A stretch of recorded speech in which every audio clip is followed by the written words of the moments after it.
Okay guys, good evening. For today's recipe guys, luto tayo guys ng fried chicken. Yan siya guys, deep fry. So ito pa guys yung hindi pa nalalagyan ng crispy fry. Okay, so ayan, nakasalang na.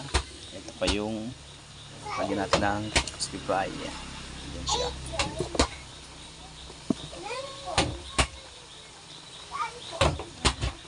Guys.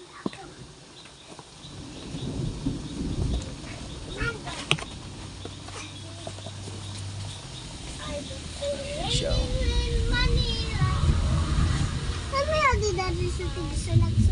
Sa fried chicken. Ginaya natin guys yung isang proseso ng pagprito ng manok. Yan. Kami adi dali sa mga manok. Ha? Yan siya guys. Oh. Kasi nagkukusa ding arena. Ada din sa atin niya ding arena. Let's just Manila with everything. Kapag kid ayop and tiger the fire.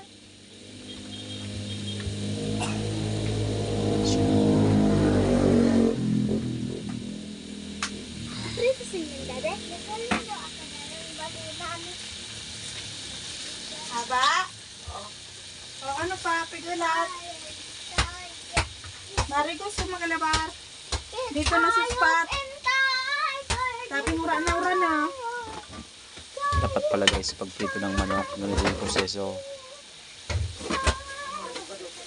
Para lutong-luto talaga siya. Yan na siya guys, malapit na, pumula na. So guys, ito yung sasalang pa natin. Tapos ayan pa siya. Ayan.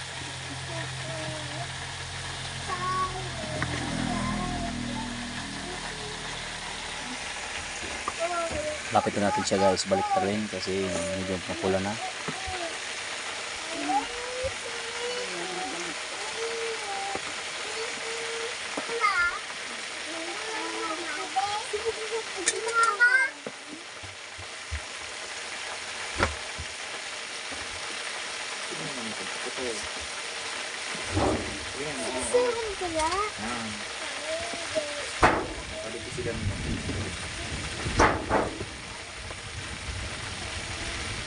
Ito guys, ganitong proseso guys, lutong-luto talaga yung manok. Kasi pan siya.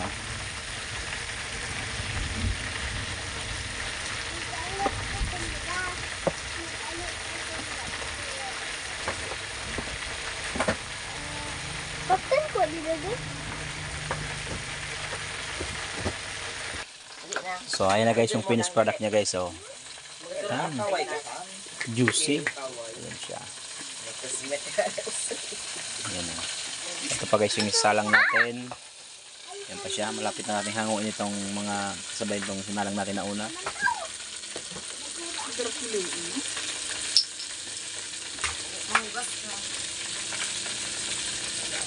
So guys.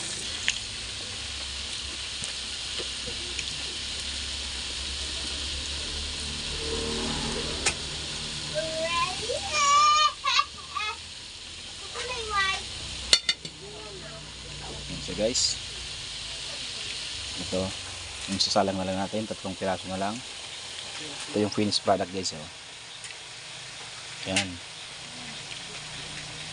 finished product ng fried chicken. Siya.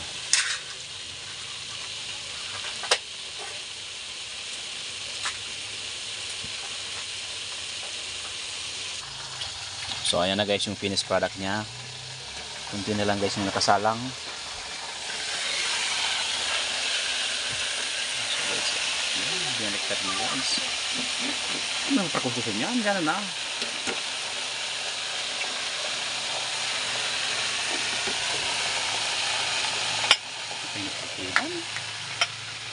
Tayo lang yung labalan kung recipe. Wala na? Hindi ko pwede dinarap mo. Buka mo pa, Bebal? Ano na? Ano na? Kanin pa kami. Wala ka na. Okay guys, so hanggang dito lang tayo guys. So don't forget to follow and please subscribe na rin ang aking YouTube channel. Please like and share. Biyahe ni Dex. So guys, thank you.